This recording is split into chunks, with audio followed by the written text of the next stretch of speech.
Aeroplane నడవడానికి ఒక సెకండ్కి ఎంత ఫ్యూయల్ అవసరం అవుతుంది? సెకండ్ వరల్డ్ వార్లో సోల్జర్స్ రివర్స్ షూని ఎందుకు వేసుకునేవారు?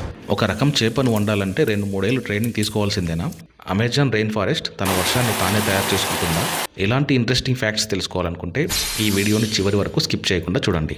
బోయింగ్ 747 లాంటి భారీ విమానాలు ప్రయాణించేందుకు సెకండ్కు 4 లీటర్ల ఇంధనం అవసరమవుతుందట. ప్యారిస్లోని ఈఫిల్ టవర్ నిర్వహణకు రోజు దాదాపు 600 మంది సిబ్బంది శ్రమిస్తారట.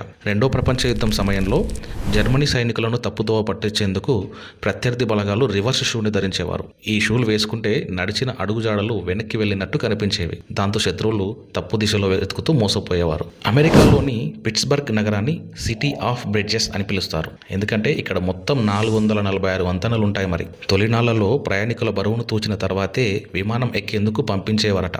ఎందుకంటే అప్పటి విమానాలు చాలా తక్కువ బరువే మోసే విధంగా ఉండేవి. మనం ఇప్పుడు చెప్పుకోబోయే చేప పేరు ఫుగు.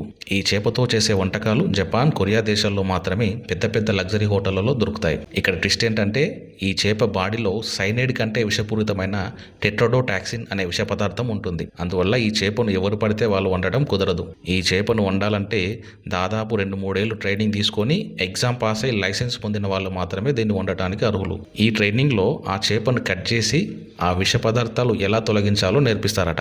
అమెజాన్ రెయిన్ ఫారెస్ట్ తన వర్షాన్ని తానే తయారు చేసుకుంటుందట. అమెజాన్ అడవిలో ఉన్న కోట్ల చెట్లు తమ ఆకుల ద్వారా నీటిని గాలిలోకి విడుదల చేస్తాయి. ఈ ప్రక్రియను ఎవాపో ట్రాన్స్పిరేషన్ అంటారు. ఈ నీటి ఆవిరి మేఘాలుగా మారి మళ్ళీ వర్షం పడుతుంది. అంటే చెట్లు నీటిని రీసైకిల్ చేస్తూ ఉంటాయి.